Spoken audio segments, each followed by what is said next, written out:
It seems like Arsenal have indeed circled in on their first potential summer signing.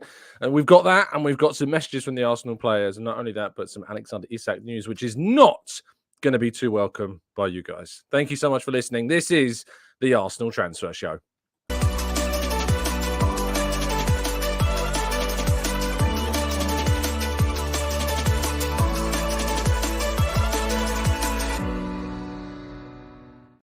Hello and welcome to the Gooner Talk. Back again with you guys and girls for another episode of what is the Arsenal Transfer Show. Joining you every single morning at 8 a.m. UK time. Thank you guys always for making this a part of your morning routine. It is incredibly appreciated. The mic's got a problem. Has it got a problem? Or no? Yes, no. I said the mic. Have I not selected the right mic? Is that the problem? No, it's still saying this mic's connected. I'm hoping everything's going to be okay. Chris, if you are, I can see you in the chat saying the mic, Tom. Well, Chris, you may have earned yourself a bit of a banning order there, trying to usurp me at the beginning of the show. It's all fine. It's all fine in the chat box. Thank you to everyone joining us. Really appreciate your time as per. Thank you so much for listening. Do drop a like on the video and subscribe to the channel if you're new around here with those notifications turned on so you never miss a show. Thank you, as always, for making this a part of your morning routines. You can help us on our way to 1K every single day. And yesterday, my goodness me, I mean, the summer has started strong. I have to tell you, I'm very happy about this. Very, very excited and very, very humbled by this. But we nearly hit 2,000 likes again on yesterday's video. 17,000 of you tuning in. Thank you so much. The season was long. The season was arduous at times. It was very enjoyable, successful. And you always think, going into the summer, are people still going to be wanting to watch? Still going to be people wanting to be interested? But you are, and thank you. So very humbled by that and appreciate your listenership. So good morning to you all. Good evening, good afternoon, where you happen to be in the world, of course, as well. Let's jump, though, into today's stories right after we've said hello to some people. James, good morning to you, to Matt G, to Blackshine, Kevin, Paul, Steve, Damien, Talib, Barry, Maximius, Adegoke, Kaiser, Jose, Martin, Franklin, Steve, NSW, Melanie, Kim, World Citizen, Dylan, Sir Nicholas, P. Sharp, Arasilki, and plenty more of you guys as well, girls as well. Thank you. Appreciate that. Right, let's jump to Gabriel Magalhaes. You may have seen him actually a video yesterday. He's in Brazil at the moment watching his own side, Corinthians. A brilliant video going around on socials yesterday of him kind of doing the chants and getting involved with the pre-match atmosphere of the fans as well. So brilliant to see that. But he did post to his Instagram at the end of the season. I wanted to read you a couple of the players' messages. He says, I would like to take this opportunity to express my deepest gratitude for the incredible support you have given us throughout the 23-24 season. Every game, every moment on the pitch has been marked by the energy and passion you bring. Whether at the Emirates or in the opposition stadiums, your support has made a huge difference to me and the whole team. Knowing that we have such loyal supporters has motivated us to give our best in every match. We're committed to continuing to work hard to achieve great things and bring even more joy to you all. The unity between players and supporters is what makes this club so special, and I'm grateful to be part of it. Thank you from the bottom of my heart for always being with us. Together, we are stronger. Really lovely message from Gabriel there, and he's not the only one that's putting out really nice messages as well. Kai Havertz putting out a shorter message, says, where do I start? My first season has been one which has helped me grow as a person and a player in many ways. Very grateful for all the support from fans, staff, and my teammates. It will take time to process everything, but I know with this club we can achieve big things. And when you hear the players speak in these manners, it makes me so much more emboldened. It makes me feel so much more vindicated in, the ideas that we've been spreading, the messages that we've been talking about, the arguments, the debates that we've been having, to be so committed and so sure that this is to be a successful group, a trophy-winning group. You hear the messages from the players, you see their performances, you see what we've achieved. I recently saw an article yesterday talking about, I think it was CIES, which are one of the most data-driven analytics football observatory sites that you can find. And they ranked Arsenal as the #1 club in the world for sustainable squad management. Just an article on the CIS website says, good morning. Good squad planning is key factor in success of clubs. The 464th CIES Football Observatory Weekly Post ranks almost 800 clubs from 59 leagues around the world according to a continuity index that considers the stability of the club, its squad, its age structure, and the contract policy. This allows us to revealing the teams that are both the most stable and the best prepared to maintain a good level of stability in the seasons to come. And Arsenal are currently top of that table. Interestingly enough, Aston Villa are second, Borussia Mönchengladbach third, Manchester City are fourth on this list. In the context of their leagues, Arsenal are top and looking very, very well placed to push forwards to bigger and better things. So if you ever needed any kind of reassurance that you are certainly backing the right project, it's all out there for you to find. Now, a massive congratulations to Jorginho on being called up to the Italian squad as well for the summer tournament in Germany. It's very interesting to see kind of how he gets on this summer, because he's not played like loads and loads and loads and loads and loads of games. But what he has done is talked about his kind of importance to the squad on and off the field, which is obviously very, very important. There was also a post by his other half actually on Instagram at the end of the season. She talks about how obviously she's always been around North London, and that's kind of where she's from, and how the song The Angel, as we all know, North London Forever, speaks so much to her, which I thought was another really nice post at the end of this season as well. So I'd recommend going and checking that out if you can.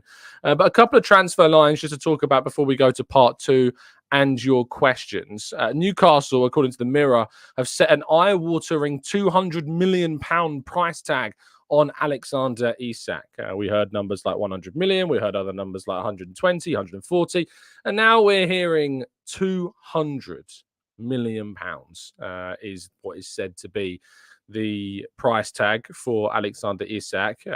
Scorer of obviously plenty of goals in the Premier League last season, 20, I believe it was, in 30 Premier League games, had a very, very good record. I think maybe he scored, was it 21 he ended the season on in the end? Quick check on those numbers. Yeah, 21 goals in 30 Premier League games. He is without question a player that if I'd love to have him at Arsenal, but the realistic expectation is just not that would ever be anything that we could ever expect, I think, Arsenal to move for, sadly, but that is the reality. However, one more realistic player that Arsenal seem to be chasing this summer is Justin Bijlow, who we've talked about on the show for the last couple of days, the Feyenoord goalkeeper. Further reports yesterday suggesting that Arsenal are indeed impressed by the Dutch goalkeeper and that he seems to be, for the moment, the leading candidate to take over from Aaron Ramsdale as Arsenal's number 2. Now, I want to share with you, of course, if this gets more traction, we'll do some tactical breakdowns and we'll go into more depth and detail about these players. But I wanted to share with you some of the impressive statistics that I've been looking at with Bijlow and looking a little bit at some of the clips that he's produced. Of course, yes, that injury record that he's got, missing a significant portion of last season as well. Rich says, Tom, it's pronounced Bijlow. So thank you for that, Rich. I will do my best to pronounce that as best I can in the future. But Bijlow's stats are very, very good indeed. Looking at the players' details on FBref, which of course is a website that you can all use to give yourselves some education on any players that Arsenal are linked with throughout the course of the summer. The 6'2" goalkeeper is ranking in the 91st percentile for goals per 90 conceded. He ranks in the 95th percentile as well when looking at his statistics for post-shot expected goals per shot on target, and in the 80th percentile for clean sheet percentages. You might be looking at that save percentage of being in the 20th percentile, not being too great, 67.4%. Just for a little bit of context, that's only 3% less than David Raya's. So we're talking about a goalkeeper that's going to be second choice when he's only 3% less than the current starting goalkeeper at Arsenal. It's not necessarily something that I concern myself with too much. 88th percentile for touches, 99th percentile for crosses stops, 13.6%. Now, David Raya, as we know, is very much rated exceptionally highly for his own contributions to presence in the box, managing crosses. He actually has a lower cross stopped percentage than Bijlow does. David Raya is 13%, Bijlow is 13.6%. He's also 99th percentile for defensive actions outside the penalty area. So for any kind of moments where he needs to close down on running balls, clear balls, make tackles, as goalkeepers sometimes do, he's in the 99th percentile for those as well. He's a very active goalkeeper, an average distance of defensive actions in the 97th percentile as well. He doesn't tend to kick the ball too long. His launch is only in the 3rd percentile. He tends to play the ball much shorter, and that obviously leans into Arsenal's style of play. Yes, we sometimes like the ball to go a little bit longer, but he does kind of lean very much, it seems, into the Arsenal way of playing. It therefore seems very unsurprising that we're being linked with Justin Bijlow as a potential backup to David Raya for next season. The channel is, of course, sponsored by Football Prizes. You can continue to check out the prizes available on the website, some UK-only opportunities there, and opportunities to win some fantastic memorabilia of different clubs, but specifically Arsenal, of course. We'll bring you any news of when those are dropping. But there's some other fantastic prizes to get yourself involved with as well. So make sure you go to the link down in the description. And best of luck to all of you that get involved. We've had some fantastic winners on the channel before, and I hope that is set to continue. Right, let's go to part 2 and your questions right after this.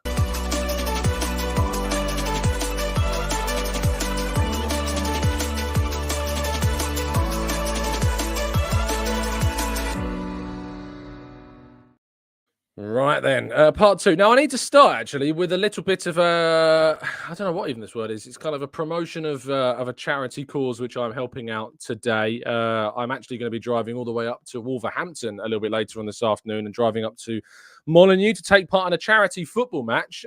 First time playing an 11-a-side game in a Premier League football stadium. I played at the Emirates last year in a small 7-a-side tournament for the media, but I'm not going to be able to do that this year because I'm actually on holiday when it's taking place. But the Reprieve is being involved in this Wolves Fancast charity match. I am part of the Upload United team. If you would like to support the channel, which is helping out the Mind charity, of course, a fantastic cause helping out with the likes of mental health and so much more.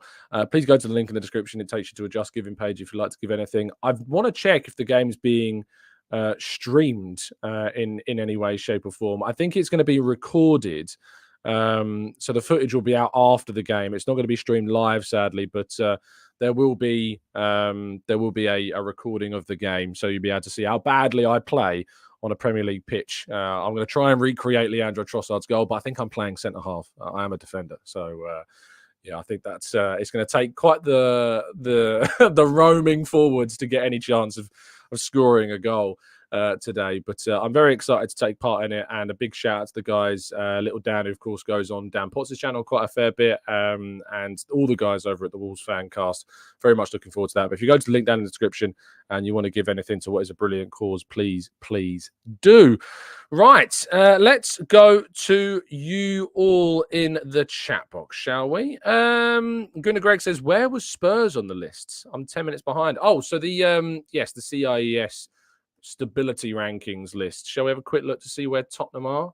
Can we find Tottenham are 1, 2, 3, 4, 5, 6, 7, 8, 9, 10, 11, 12th. They are 12th on the list of clubs. Manchester United, meanwhile, scrolling down.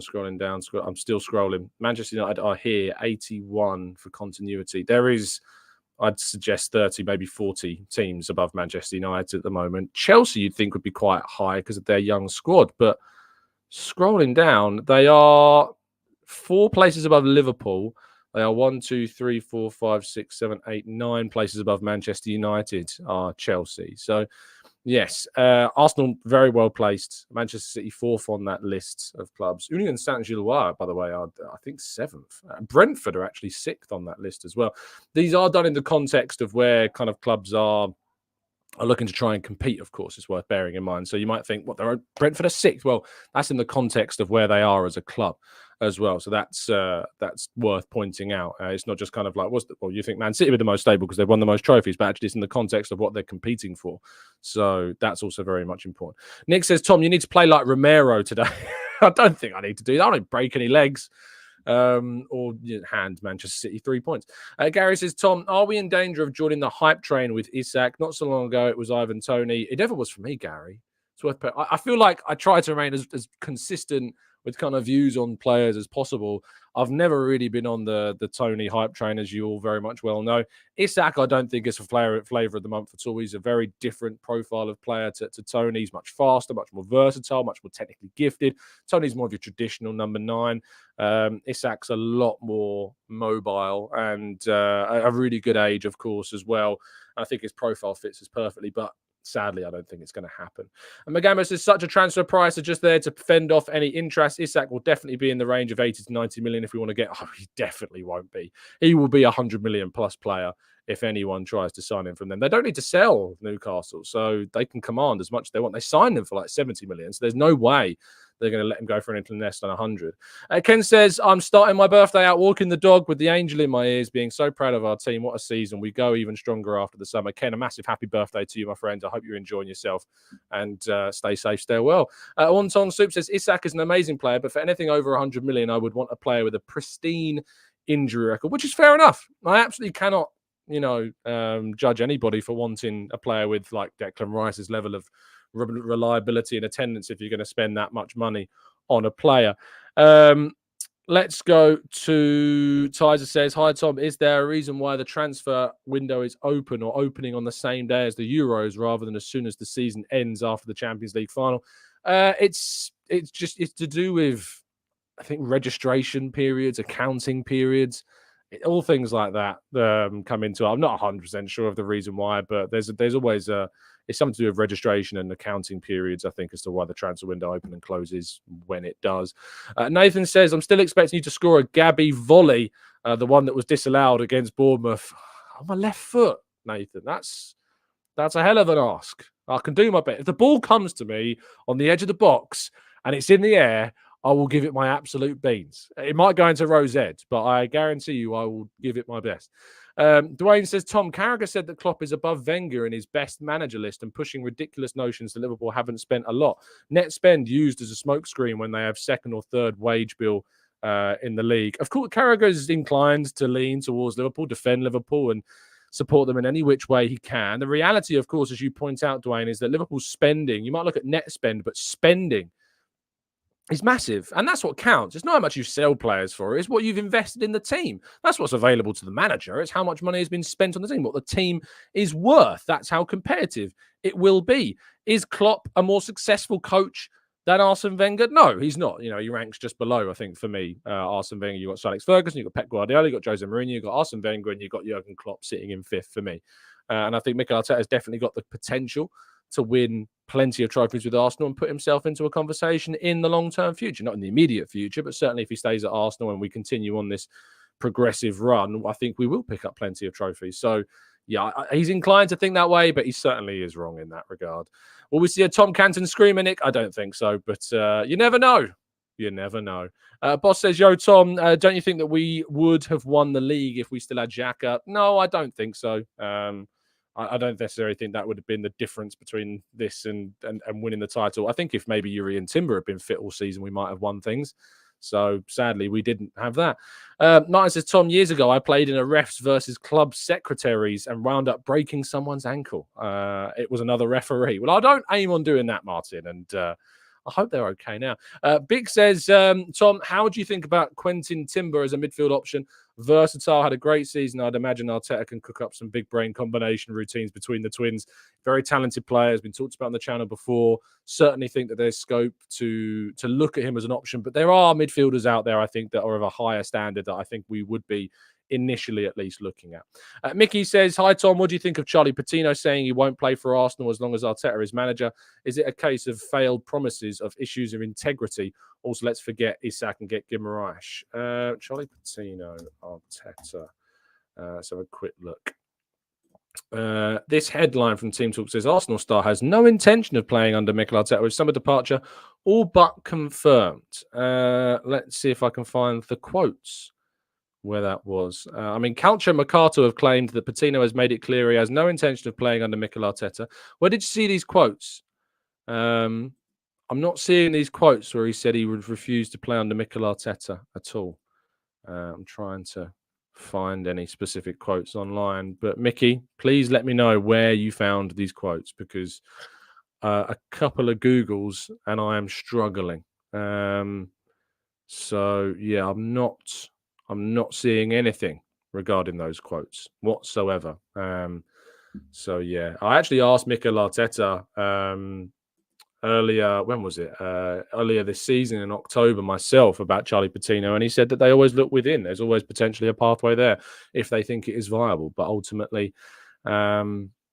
Ultimately, it's not. Miss Lewis is coming out my way. Tom, can I come and watch? I did put a thing out actually saying that people could come and watch. I don't know if tickets are closed yet. If you want to find out how you may be able to get in to watch the charity match, go over to the Wolves Fancast Twitter page and either drop them a DM or something like that. I think there are maybe ways that you could, but otherwise, it's I think it might be a little bit late now.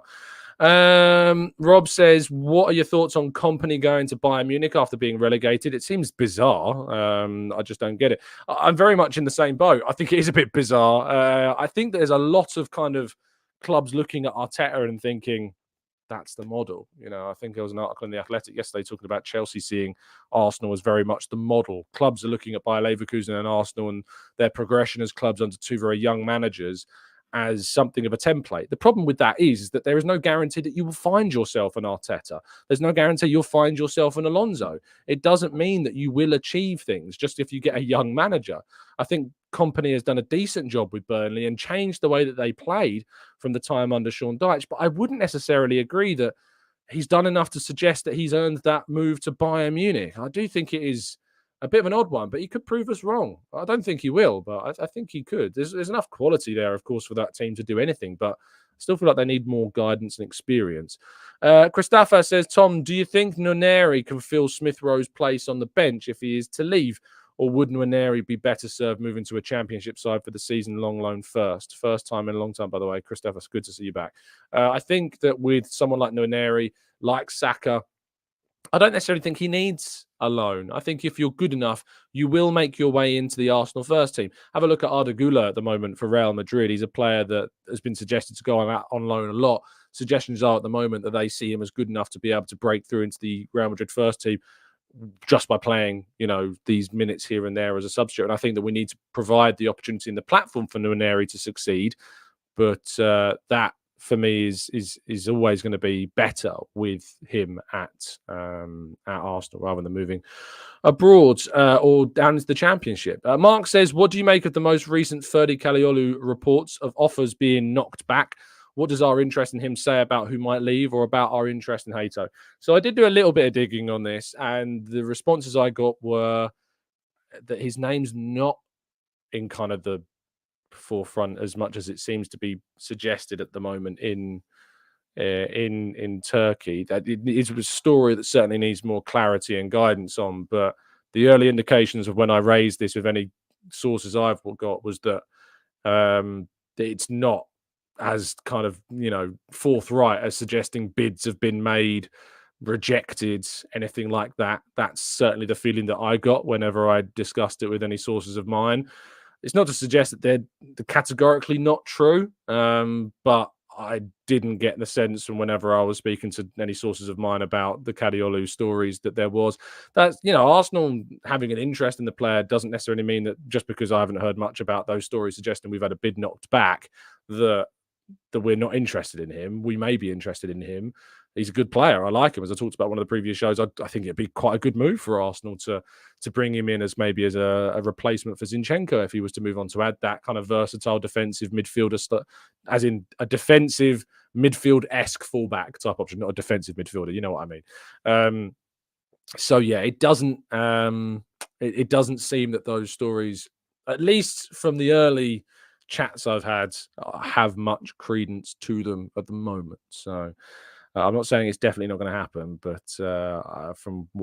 it doesn't seem that there's loads of weight in that at the moment. So yeah, and certainly the couple of people I've spoken to, if there was a bid from Arsenal for them to say what they've said, I think it would be a little bit far-fetched to not be the case. Raybeam says, Tom trying hard with the African pronunciations. I try my best with all pronunciations, Raybeam. I really do. it's frustrating when people have a go at me for getting pronunciations wrong. If people come at me in a constructive way saying, Tom, it's pronounced this way, that's absolutely fine. But some people are like, you're not showing any respect by pronouncing this. I'm trying, man. I'm really trying. I try my hardest. I really do. And if I get it wrong, tell me, and I'll do my best. Tell me, like, respectfully. There's ways of telling someone they're getting something wrong, but yeah, I'll try my best, mate. I really do. And Gary says, Tom, did you see the Edison DM for Atalanta between Leverkusen and themselves in the Europa League final? He bossed the midfield and most of the duels.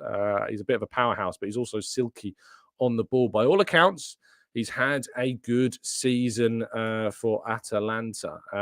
He is a 24-year-old Brazilian. He's played at under 20s level for them. He's played 70 games now for Atalanta in Serie A. Quite impressive. It seems, but I can't say I know too much about him. But he's impressed a lot of people from that Europa League final, it seems. Mr. Yuslin says, Tom, I've never seen you play. Can you? You look 6 foot sitting down. Am I close? 6'2.5", mate. So yeah, you're pretty close. Pretty close. Dakarai says, crazy thing about CIS ranking is that 11% of the 40 squad members have contracts running out in 2025. That's El Neni, Cedric, Partey, and one more. That one more is Jorginho. There's the other one. Only way is up, plus a score of 95 plus.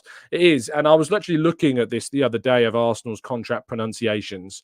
I've got that stuck in my head now. Contract expirations, and we have such a good standing of where we are with players.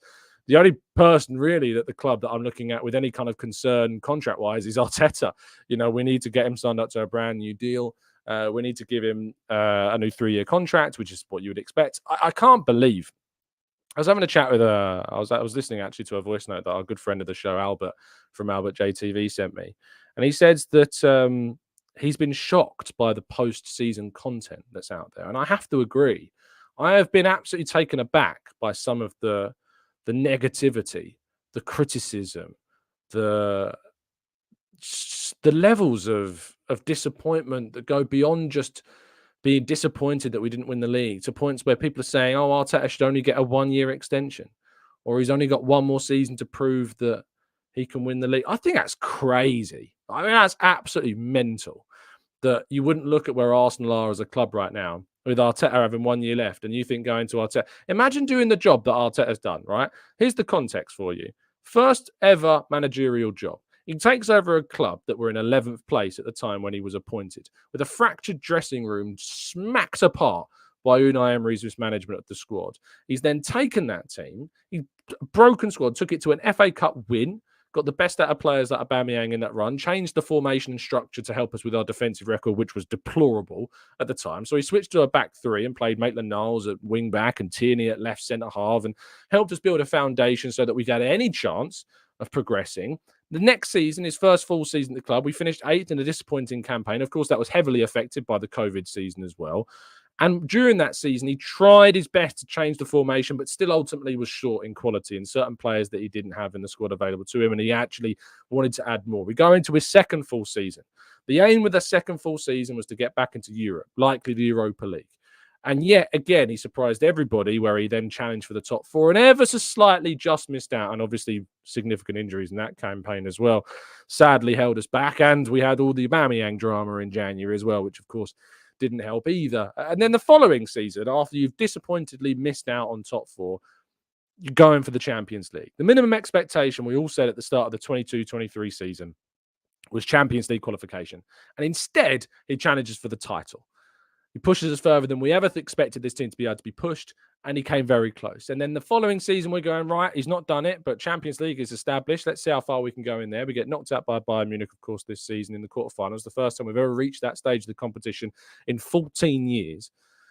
And then, of course, misses out on the title by 2 points, picking up 91 goals, more than any other Arsenal Premier League edition, with a higher win percentage across all competitions than any Arsenal team, not just in the Premier League history, but on record. And after doing all that, some fans think he should go. I say some, it's a very small minority, thankfully. They're quite loud, but they're very small. And some fans would only give him 1 year, and then they're not convinced.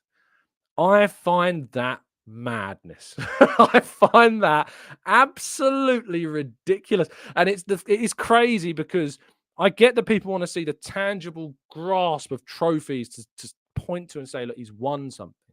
But the fact of the matter is that the competitions that we've been in, the biggest disappointment in terms of competitions is the Europa League, without question. I'm not a big fan of the competition, but we got knocked out by teams we should have not knocked out by. But we've gone into the Champions League this season, and we got knocked out by Bayern Munich in our first return to the competition, despite making the first quarterfinal for 14 years. And we narrowly went out. And it was contentious. It was contentious because there was the whole Saka situation. I think we quite naively played the first game. There was some nervousness, some inexperience about that. We go away from home, and sadly, we were beaten ever so slightly compared to Arsenal sides of the past that have been battered 10-2 and 5-1 on a regular occasion. And then in the Premier League, we pick up 49 of available 54 points, including a win over Liverpool, a win over City, a win over United, beating Chelsea, beating Spurs beating Spurs at their place, drawing them with at home, going unbeaten against those big six sides, and we're 2 points off this Manchester City team in the peak of their powers after just winning a treble. And yet, some people will only give them a year. Do you not think that's... Imagine if you were in your job. Think about what the comparison is. Like if you took over a role, it's your first time ever doing a job to that level, and you produced the level of work comparably that Arteta did, and you come into the end of your contract, and your bosses turn around to you and say, right, we see that you've taken this club further than this company further than anyone expected you to be able to take them. Our competitor that has spent huge sums of money compared to us, we're working on much finer margins than they are. We haven't got the players, the squad depth that they do. We're only going to give you a year, though. We're only going to give you a year. I think I'd turn around to them and be like, are you kidding? I'd turn around to them with absolute shock and disbelief if you turn around to me and said, yeah, we're only going to give you a year. We just want to see, one more year. Are you not entertained? Are you not convinced at this stage? If you're not, sorry, 2 wins. Thank you, front yard over Man United. Thank you. It's worth remembering that. It absolutely boggles the brain. It does. And look, I absolutely understand the mentality of trophies or nothing. I get that's where some people are at. Trophies or nothing is for some people. But I think what I've learned over the last 5 years of this Arteta project is ultimately you learn the context of what it's like to be a Liverpool fan in some senses, because obviously they've been up against Manchester City so many years, picking up 97-point seasons and still not managing to win the title because of what they're up against. And on the way, Jurgen Klopp did pick up a Premier League title, and he's picked up a Champions League title and some cups there as well. And that's come to the end of his time with there after 9. I want to say 9. I think he joined in 2015, did he not? Jurgen Klopp, I think he joined Liverpool in 2015. So after 9 years with Liverpool, he managed one league title and 1 Champions League in 9 years. And he is considered, as a question earlier in the chat, as Jamie Carragher says, some people suggest that Jurgen Klopp is ranked higher than Arsene Wenger, despite 1 league title in 9 years with Liverpool, 1 Champions League in 9 years. And trust me, not only did Jurgen Klopp inherit a much better Liverpool side than Arteta inherited an Arsenal team, this was a Liverpool team, bear in mind, that competed for the title only a couple of years before, or a year before Jurgen Klopp took over. They finished second, of course, with Brendan Rodgers and with their Daniel Sturridges and the Coutinhos, and previously with the likes of Luis Suarez, of course, as well. Steven Gerrard's still at the club and a key part of it, I think, during that period also. That's the Liverpool that Klopp inherited. Or you look at the team that Arteta inherited at Arsenal, you look at the money that was needed to be spent, and it's just night and day between the two. So I think that I don't want to call it a rant, more of an educated monologue, let's call it. It builds on the frustration that for some, they're still not convinced. I don't know, beyond him winning the league, which is, if was to happen, would be for me one of the greatest achievements in the sport of football. For Arsenal to win the title under Mikel Arteta against this Manchester City team in this era of Premier League football would be one of the biggest achievements. It would be second only to the Invincibles, in my opinion. I think it would be slightly better than the season of 89. where we beat a Liverpool side, of course, in that season, that were wildly successful, but were coming toward the end of their success. They won it after and then never won a title again until only just recently. For Arsenal, in the context that they have, to win the league against this Man City team, after winning now 6, of the last however many titles that they could have won, 6 of 7, I think it was. They've won 6 titles in total. It would be only second, I think, to the Invincibles in terms of an achievement. And so for Arteta to convince them that he needs to stay and that he's the guy to take us forwards, this is the context. Arteta has to achieve something that only the Invincibles would be bettering in Arsenal's entire club history. That's the expectation for many. And for some, because he hasn't done that this season, he has to go. And I think when you look at it like that, and when you look at it in the context of that, that shows you how mad a view of the idea that you're not convinced. Now, I do want to preface this, that I do think a lot of the loudest voices in the world of content creation on a negative stand to Arteta, they're not being real with you. They don't actually believe what they're saying, and it's very, very good to get attention. I think we all know that. We're all grown-ups. We all know that. We're all mature enough to recognize that fact. There's a lot of attention. There's a lot of clout. There's a lot of money in shouting and screaming at a camera. But the reality is, I think when you look at it in the cold light of day of what we see and what we have seen over the last 5 years, we know where we stand and we know what we've got, and we're so grateful to have it. So I cannot wait to see where it goes. I cannot wait to see next season, and I look forward to us continue going forwards. If it doesn't, and if it starts to go backwards, you can be sure that we'll be real with you here and we start talking about regression, because as soon as this starts going backwards, we have to have an honest conversation. But if there's one thing that Arsenal haven't done in the last 5 years, it's go backwards. So I'm very much looking forward to the future. Thank you for listening to my rants this morning. Thank you for listening to my words. You are, all of you, appreciated. If you could help us try and reach 1,000 likes on the video, I really would appreciate that. I hope you have a fantastic day. I'm going to be getting myself now up to Wolverhampton to take part in this charity match. I'm very much looking forward to it. And I'm driving, so I better not injure myself because I need to drive home. But it's going to be a long day, but it's going to be an exciting one. Thank you so much, all of you, for listening. Stay safe, stay well, stay happy and respectful. And as always, up the Arsenal.